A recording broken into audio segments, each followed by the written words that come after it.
स्वागत है आपका इंडिया न्यूज पे। मैं हूं आपके साथ राकेश टंडन। खास पेशकश किस्सा कुर्सी का में हम आपको बताएंगे कि आज यूपी में कौन सा नेता कहां था और उसने क्या बयान दिया।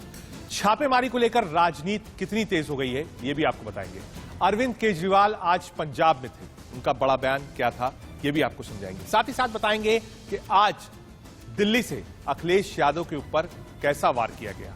कन्नौज के इत्र की चर्चा कहां तक पहुंची है, अखिलेश यादव आज कन्नौज क्यों गए, इत्र को लेकर राजनीति और छापेमारी कहां तक पहुंची है, अगले 1 घंटे में सब आपको बताएंगे। चुनाव से पहले छापेमारी को लेकर यूपी की सियासत गर्म है। 1-2 नहीं बल्कि यूपी में आज 50 ठिकानों पर छापेमारी की गई। चुनाव समय के दौरान की जा रही छापेमारी से विपक्ष सरकार पर सवाल खड़े कर रहा है। कारोबारी पीयूष जैन के ठिकानों पर हुई एक्शन के बाद साल के आखिरी दिन कानपुर, कन्नौज के साथ लखनऊ और मुंबई में भी छापेमारी हो गई। इत्र कारोबारियों के ठिकानों पर ताबड़तोड़ छापेमारी हो रही है। इन सभी पर टैक्स चोरी के आरोप हैं। आज हुई छापेमारी में सबसे बड़ा नाम पुष्पराज जैन का है। पुष्पराज जैन उर्फ पम्मी समाजवादी पार्टी से एमएलसी है। ये वही हैं जिन्होंने पिछले दिनों अखिलेश यादव के हाथों समाजवादी इत्र लॉन्च कराया था। अब इस इत्र की खुशबू सियासी हो गई और चुनाव में किसी को फायदा तो किसी को नुकसान पहुंचा सकती है। आपकी स्क्रीन पर इस वक्त 5 तस्वीरें हैं जहां कहां छापेमारी हुई है, किस किस लोकेशन पर छापेमारी हुई है, किसके यहां छापेमारी हुई है, ये सब आपकी स्क्रीन पर।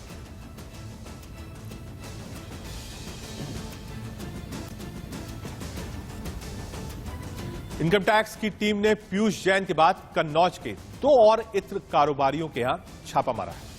इनमें मालिक मियां परफ्यूम्स के घर छापेमारी हुई है। इसके साथ ही अखिलेश यादव के करीबी पुष्पराज जैन उर्फ पम्मी जैन के यहां भी छापा पड़ा है।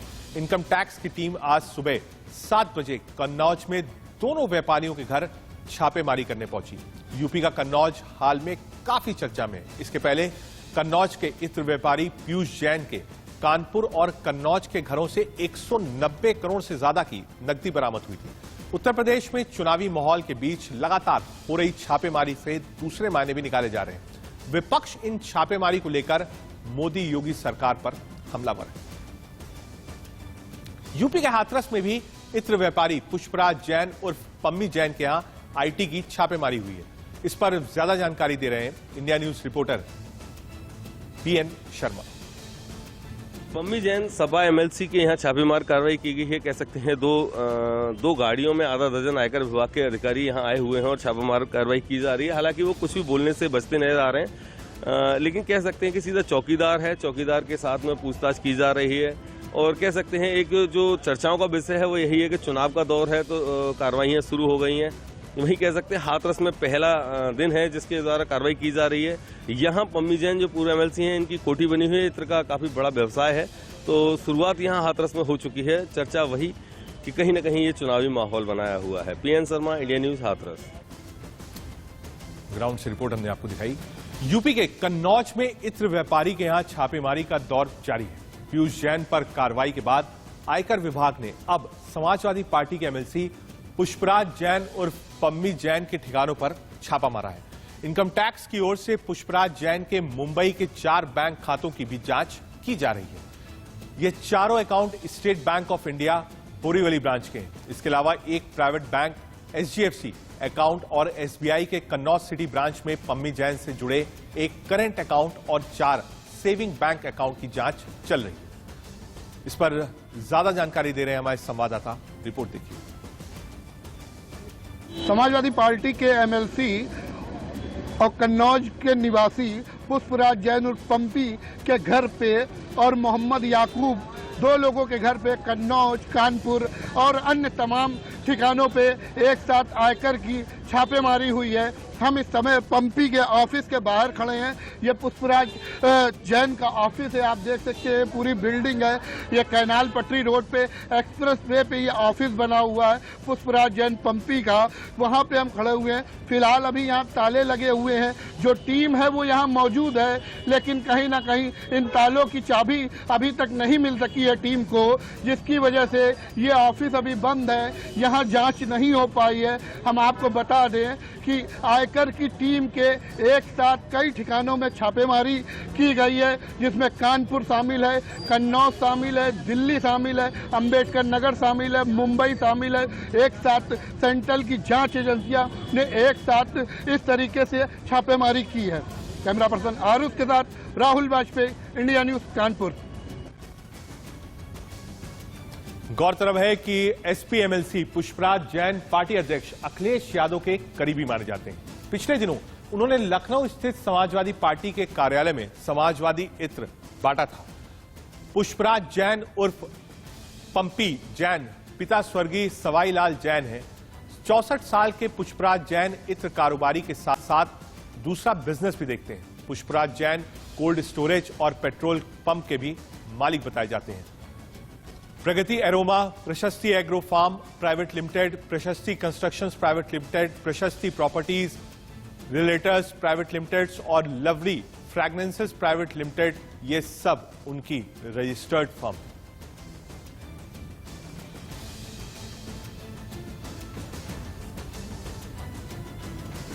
पंपी जैन और इत्र कारोबारियों पर छापों को लेकर आज अखिलेश ने बीजेपी पर सीधे सीधे अटैक किया। अखिलेश यादव आज कन्नौज में थे। यहां पंपी जैन के ठिकानों पर छापेमारी हो रही थी। उन्होंने आरोप लगाया है कि हार के डर से बीजेपी समाजवादी पार्टी को टारगेट कर रही है। जहां जहां चुनाव होंगे वहां भारतीय जनता पार्टी अपने ये गठबंधन के लोगों को भी लेके जाते हैं, सरकारी लोग भी जाते हैं। सरकारी लोग ये कहते हैं हम मजबूरी में आए हुए हैं। और ये तो कन्नौज शहर है, ये कन्नौज के लोगों ने हमेशा जयचंद को पहचाना है। कन्नौज की जनता ने हमेशा जयचंद को पहचाना है। इस बार भी जयचंद को भगाया जाएगा। इस बार भी यहाँ की जनता जयचंद लोगों को सबक सिखाने का काम करेगी। हिटलर के जमाने में तो केवल एक मिनिस्ट्री थी, प्रोपेगेंडा मिनिस्ट्री। यहाँ तो पूरी सरकार वैसी है, झूठ में चल रही सरकार। और कहीं न कहीं इनकी डिजिटल इंडिया की नाकामी है कि जिन्होंने सबसे पहले ढूंढने का काम किया कि समाजवादी इत्र किसने बनाया, लेकिन उन्हें समाजवादी इत्र बनाने वाले का पता नहीं मिला। डिजिटल इंडिया ने इनके अपने ही समर्थक के घर पहुंचा दिया। जो छापा पड़ा है वो भारतीय जनता पार्टी बता सकती है कि आज पैसा उनके पास है, अधिकारी उनके पास है, विभाग उनका है, कि आखिरकार ये पैसा वहां कैसे पहुंचा। जो सोना आया है वो किस रास्ते आया है वो तो केंद्रीय एजेंसी बता सकती हैं, जिसमें प्रधानमंत्री से लेकर के देश के होम मिनिस्टर से लेकर के देश के उनके बड़े बड़े मुख्यमंत्री से लेकर के और छोटे छोटे नेता भी, वो भी यही बात कह रहे थे कि कन्नौज का इत्र व्यापारी समाजवादी पार्टी से जुड़ा हुआ है। जब उन्हें पता लग गया है, उनकी बदनामी हो गई, दुनिया में देश में बदनामी हो गई, इसलिए उन्होंने खिसिया करके ये खिसिया के छापा मारा है। पहले दिन से यहां के लोगों ने देखा है कन्नौज के साथ किस तरीके से व्यवहार हुआ है। कन्नौज के साथ पॉलिटिकली जो व्यवहार हुआ वो मैंने आपके सामने रखा। कभी सोचिए आप, जो नफरत की दुर्गंध फैलाने वाले भारतीय जनता पार्टी के लोग हैं, जो नफरत की दुर्गंध फैलाते हों, वो सौहार्द की सुगंध कैसे पसंद कर सकते हैं।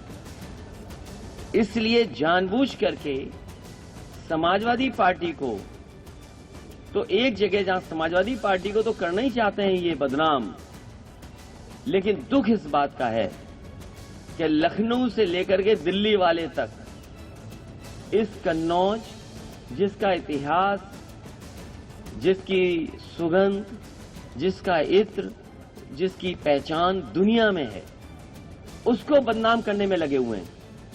समाजवादी पार्टी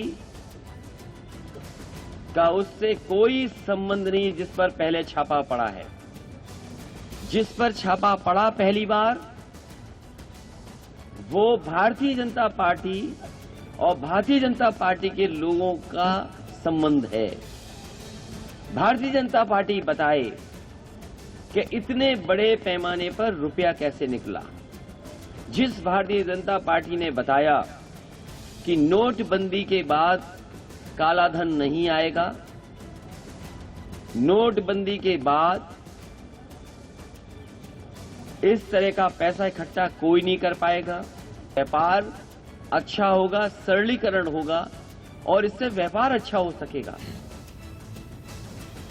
एक और जहां अखिलेश यादव ने कन्नौज में ही जाकर प्रेस कॉन्फ्रेंस करी, वहीं दूसरी ओर अमित शाह और सीएम योगी ने रैलियों में इसका जवाब भी दिया, सवाल किया कि काले धन पर छापों से अखिलेश के पेट में दर्द क्यों हो रहा है।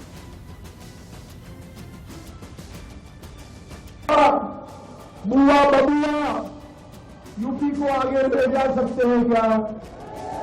जोर से बोलो, ले जा सकते हैं क्या?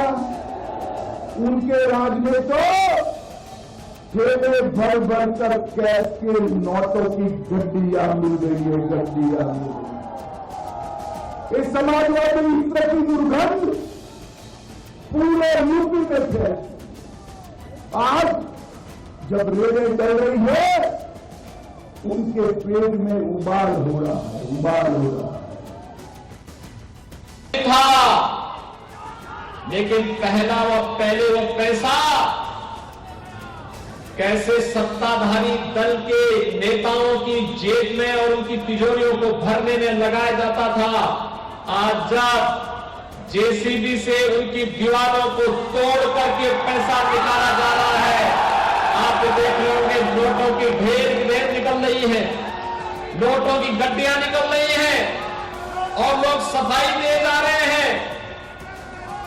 समाजवादी इत्र का नारा देने वाले प्रदेश में किस प्रकार का बदबू, भ्रष्टाचार का बदबू फैलाते थे, ये दृश्य भी उत्तर प्रदेश वासियों ने देखा है।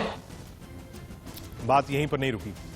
समाजवादी पार्टी नेता राम गोपाल यादव ने बीजेपी पर पलटवार करते हुए कहा कि हार के डर से बीजेपी बौखला गई है। क्या कुछ कहा राम गोपाल जी ने, सुनाते हैं। असल में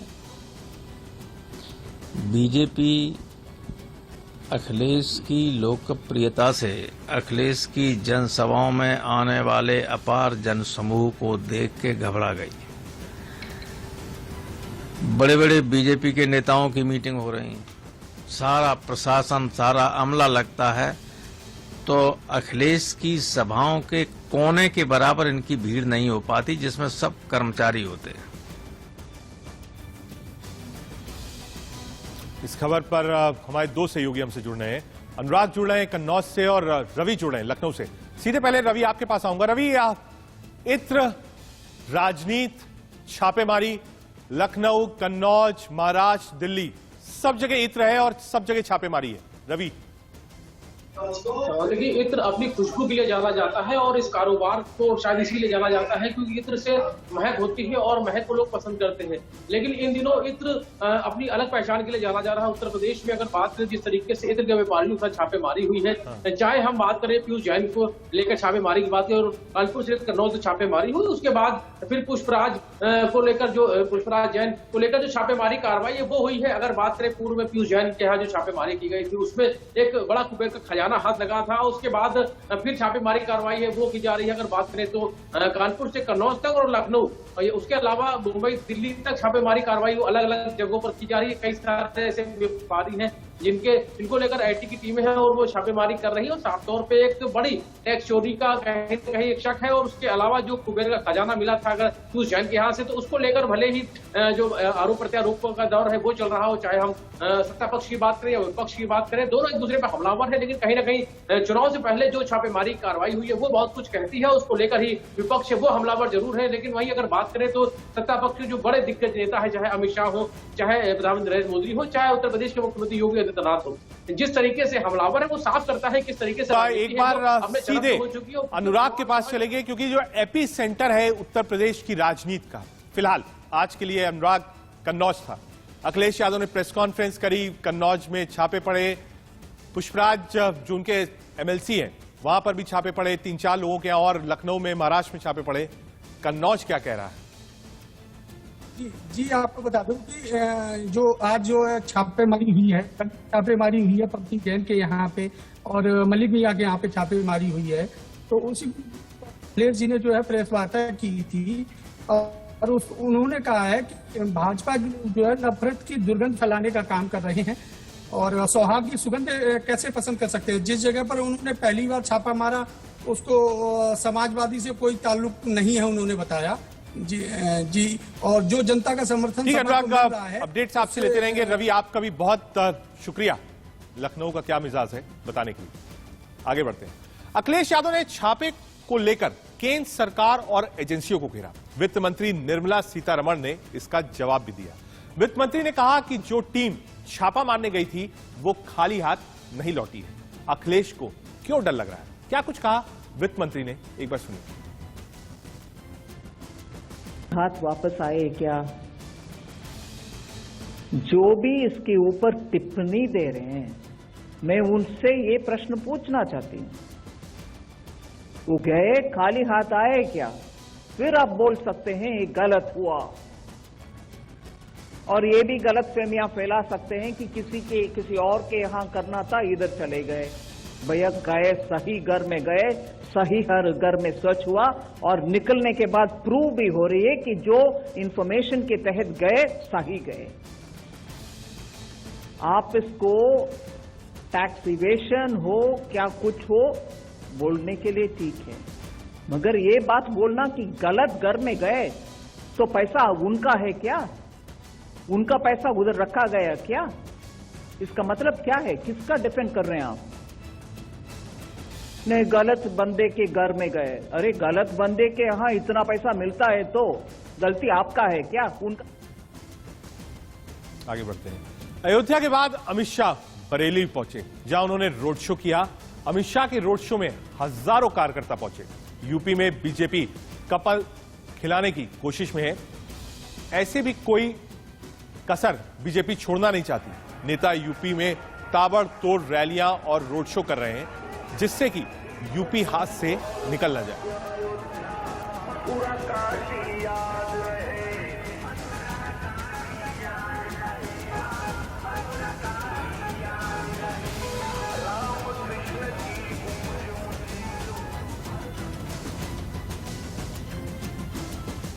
केंद्रीय गृह मंत्री अमित शाह अयोध्या के दौरे पर भी पहुंचे।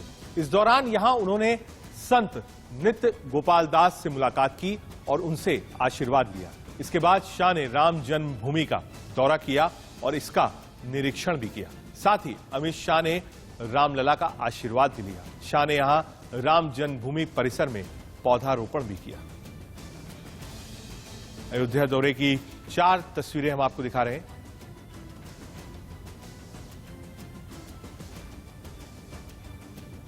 ये सपा, बसपा, कांग्रेस, कम्युनिस्ट, ममता बनर्जी, ये सारे इकट्ठा होकर धारा 370 हटाने का विरोध कर रहे हैं। सालों से हम स्वप्न देख रहे थे कि कब हमारा कश्मीर भारत का अभिन्न अंग हो जाए।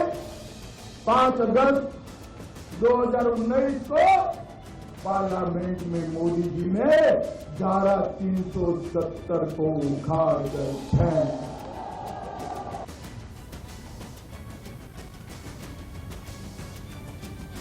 चाहते थे वो सभी को मैं कहना चाहता हूं, रोक सके तो रोक लो, किसी में रोकने का दम नहीं। काशी में मोदी जी ने बाबा विश्वनाथ का भव्य कॉरिडोर का भी निर्माण कर श्रद्धालु के लिए,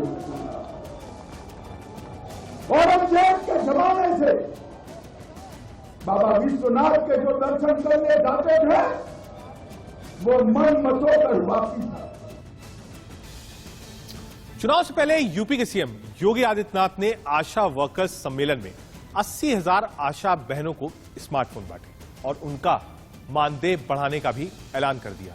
अब आशा वर्कर्स को हर महीने 6,000 रुपए मिलेंगे।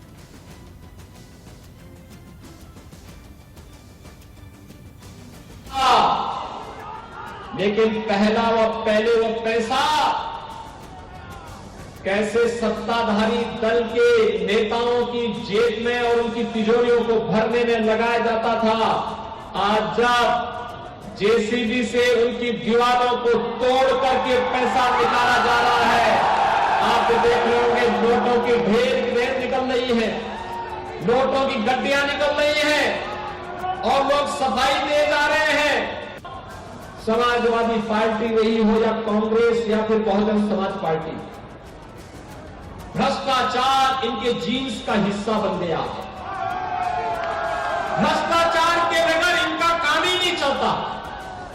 2017 के पहले जो दंगाई प्रदेश के अंदर पर्व और त्योहार के पहले दंगा करते थे, क्या आज उनमें दुस्साहस है कि वे दंगा कर पाएंगे? अयोध्या के बाद अमित शाह बरेली भी पहुंचे, जहां उन्होंने रोड शो किया है। सीधे आपको दिखाते हैं रोड शो की तस्वीरें।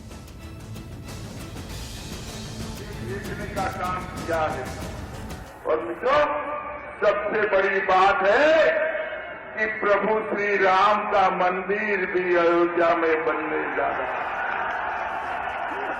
ये अखिलेश बाबू हमें कहते थे मंदिर वहीं बनाएंगे, किसी नहीं बताएंगे। कहते थे ना, कहते थे नहीं कहते थे? अरे अखिलेश बाबू, रोक सकते हैं तो रोक लो, डंके की चोट पर वहीं पर मंदिर बनने वाला है। मित्रों, औरंगजेब के जमाने से बाबा विश्वनाथ का दर्शन करने जो जाता था, वो दुख और मन मसो कर वापिस आता। बाबा को पानी अवस्था में इतने सालों से रखा था। अभी आपने टीवी पर देखा होगा, मोदी जी ने विश्वनाथ कॉरिडोर बनाकर बाबा का पूरा दरबार सजा दिया है। मैं बरेली वालों को कहना चाहता हूं, जब भी काशी विश्वनाथ जाइए, बाबा के दरबार में मां गंगा का शुद्ध जल लेकर अभिषेक जरूर करिए। और अब तो गंगा का जल इतना शुद्ध है मोदी जी के राज में कि आप आचमन भी कर सकते हैं, अभिषेक भी कर सकते हैं। मित्रों, उत्तर प्रदेश भ्रष्टाचार के रास्ते से बाहर निकलकर विकास के रास्ते में चल पड़ा। अभी अभी कुछ रेड पड़ी है, ये अखिलेश बाबू के पेट में मक्खन हो रही है। मालूम है ना, मालूम है ना? एक समाजवादी इत्र की दुर्गंध इतनी फैली कि ठेले के ठेले भरकर रुपये और सोना वहां से निकल रहा है। अखिलेश बाबू और कुछ मीडिया वाले कहते हैं क्यों रेड डाली? भाई क्यों न डाले? मुझे बताओ बरेली वालों, काला जानवर रेड करनी चाहिए नहीं करनी चाहिए? करनी चाहिए नहीं करनी चाहिए? अखिलेश बाबू को पेट में मसलन हो रही है। मित्रों, बहुत देर से मैं आपके प्यार, उत्साह और आशीर्वाद को प्राप्त करता हुआ यहां तक पहुंचा हूं। ये जो जन सैलाब है वो बताता है कि इस बार फिर से एक बार यूपी में 300 पार करने वाले हैं। करेंगे क्या 300 पार? जोर से बोले, करेंगे 300 पार? तो मैं बोलूंगा अब की बार, आप बोलोगे 300 पार। अब की बार, अब की बार, अब की बार मेरे साथ दोनों हाथ उठाकर विजय का संकल्प लेकर बोलिए। उठाइए दोनों हाथ, विजय के संकल्प की मुट्ठी दीजिए और प्रभु श्री राम का जयकारा लगाएंगे। बोले जय श्री राम, जय श्री राम, जय जय श्री राम। सभी बरेली वालों का बहुत बहुत धन्यवाद पार्टी की ओर से, आपके अभूतपूर्व प्यार और आशीर्वाद के लिए दो हाथ जोड़कर आपका धन्यवाद करना चाहता हूं। अमित शाह बरेली में थे और नारा दिया है 300 के पार। वहीं दूसरी तरफ जौनपुर से जन विश्वास यात्रा में पहुंचे डिप्टी सीएम केशव प्रसाद मौर्य ने जनसभा को संबोधित किया। इस दौरान उन्होंने समाजवादी पार्टी पर जमकर हमला बोला। डिप्टी सीएम मौर्य ने कहा कि 22 की नहीं बल्कि 27 की तैयारी में लगे। इतना ही नहीं, केशव प्रसाद मौर्य ने कहा है कि ये लोग चुनावी हिंदू हैं, जो चुनाव के बाद ये लोग गिरगिट की तरह रंग बदल लेते हैं।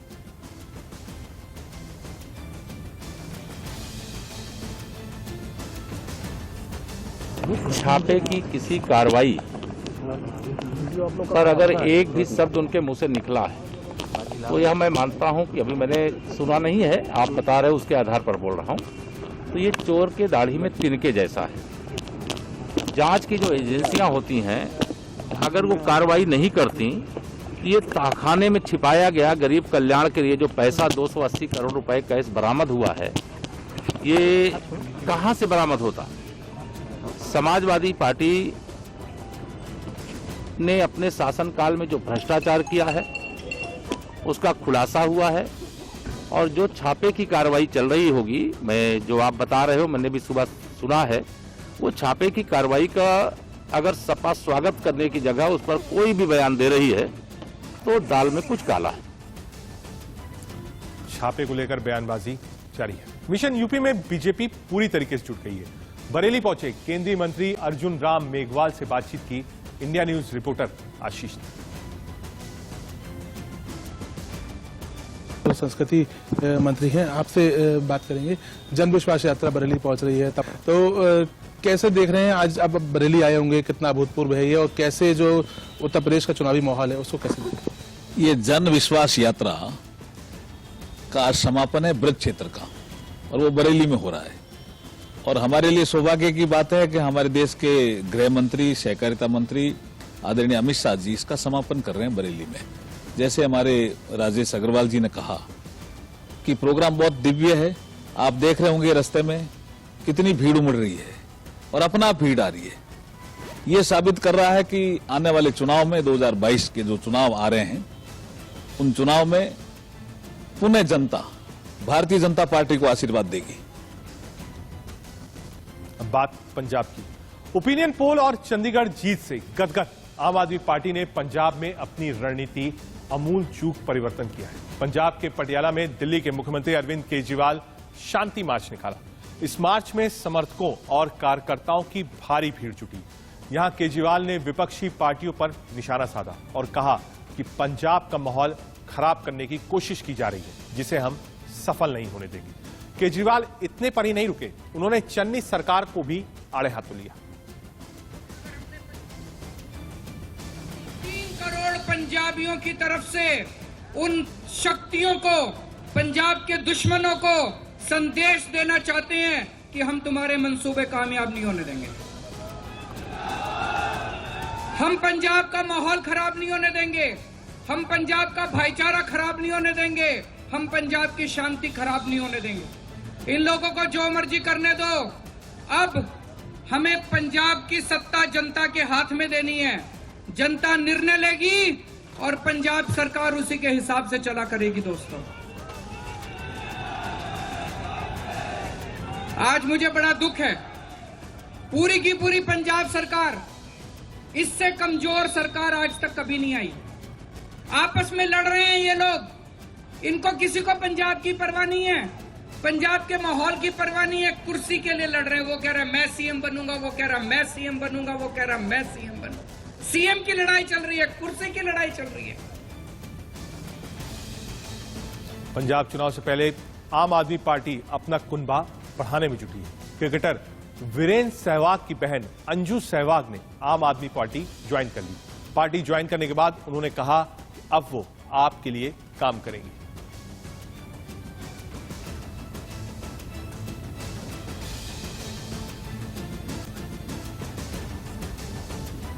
इंडिया न्यूज की चुनावी चकल्लस की टीम का आज का पड़ाव, जी हां, शाहजहांपुर में। पीएम मोदी ने कुछ दिन पहले यहां बड़ी रैली की थी। आज इंडिया न्यूज की टीम ने यहां लोगों का मन टटोलने की कोशिश की। शाहजहांपुर का क्या है दिल और दिल में क्या है चाहत, सुनिए। इंडिया न्यूज का काफिला पहुंचा है शाहजहांपुर की नगर विधानसभा में। हमारे साथ नगर विधानसभा के वोटर हैं। आज हम देखते हैं, क्योंकि नगर विधानसभा की अगर इतिहास की बात की जाए तो लगातार 8 बार से सुरेश कुमार खन्ना यहाँ के विधायक चुने जा रहे हैं। उसके बाद इन वोटरों में ऐसा आखिर क्या विश्वास है जो सुरेश कुमार खन्ना को ही लगातार चुनते हैं? 9वीं बार क्या सुरेश कुमार खन्ना चुने जाएंगे या नहीं? आप बताइए, इस बार कमल खिलाएंगे कि साइकिल चलाएंगे? क्यों? वो तो हमारी पार्टी है। आपकी पार्टी है। आपकी पार्टी ने क्या जो वादे किए थे वो पूरे किए? तो आप मानते हो कि वादे नहीं पूरे किए? वादे पूरे हर कोई करता है। तब भी लेकिन आप जिताओगे कमल को ही? जी। देखिए इन्होंने कहा कि वादे पूरे हो या ना हो लेकिन खिलाएंगे कमली को। आप बताइए किसको खिलाएंगे इस बार? हम तो इस बार सपा की तरफ जा रहे हैं। क्यों जा रहे हैं? अब नया प्रत्याशी गढ़ा तो नया प्रत्याशी की तरफ जाएंगे। नए प्रत्याशी की तरफ जाएंगे तो क्या साइकिल चलाएंगे? नहीं, साइकिल चलेगी तो साइकिल तो चलेगी शाहजहांपुर में। इन्होंने कहा कि आपकी शाहजहांपुर में साइकिल चलेगी। उसके बाद हमारे साथ भाई साहब हैं। हाँ भाई साहब, ये बताओ इस बार का खन्ना जी जीती कि हरी? तो खन्ना जी के साथ नहीं है फिलहाल में, लेकिन जीतने हारने कोई बात नहीं कहते। तो आप क्या कमल खिलाएंगे कि साइकिल चलाएंगे या पंजे का जो आजमाएंगे? साइकिल को वोट देंगे। साइकिल को देंगे। भाई यहाँ पे ये भी कह रहे हैं कि साइकिल को वोट देंगे। हाँ भाई आप बताओ चच्ची, चच्ची क्या इस बार तुम वोट किसे दोगी? अरे भाई जी, जो हमारी सहायता करी उसे हम वोट देंगे। तो अभी तक किसने सहायता की आपकी? हमारी कोई नहीं सहायता करी। तो आप इस बार वोट दोगी कि नहीं दोगी? हाँ, किसे दोगी? अखिलेश दें। अखिलेश को दोगी? हाँ। क्यों? जो हमारी सहायता करी बोले। मोदी जी को नहीं दोगी? मोदी जी को कहा हमें दें, जो कोई दे उसे दे हम वोट। और योगी भी नहीं दियो? काहे जिनके सब देंगे नहीं, योगी नहीं दे कोई। देखो भैया चाची ने साफ तौर से कह दिया कि हम तो भाई अखिलेश को दी वोट। इन्हें नहीं पता कि साइकिल चलेंगी कमल खिलेंगे। लेकिन दुनिया भर में लोग नए साल का वेलकम करने के लिए तैयार हैं। भारत में भी कुछ ही घंटों बाद नया साल दस्तक देगा। बता रहे हैं कि भारत से पहले ऑस्ट्रेलिया, जापान और साउथ कोरिया में नए साल का आगमन हो जाता है। वहीं न्यूजीलैंड में नए साल की शुरुआत हो चुकी है। न्यूजीलैंड के ऑकलैंड में नए साल का स्वागत आतिशबाजी से किया गया। ऑकलैंड में जब घड़ी में स्थानीय समय अनुसार आधी रात हुई तो लोग आतिशबाजी के जश्न में डूब गए। विजुअल से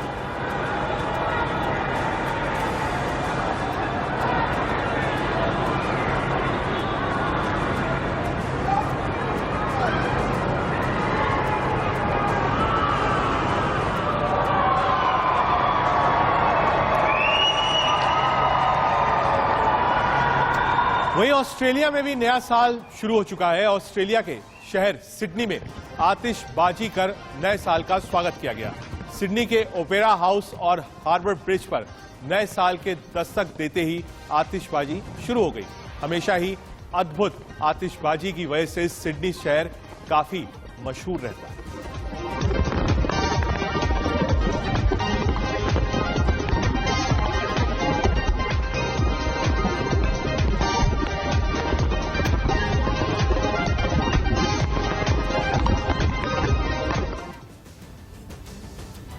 राजनीति और राजनीति की खबरें चलती रहेंगी, लेकिन नए साल की दस्तक भी है। आप सबको नए साल की बहुत बहुत शुभकामनाएं।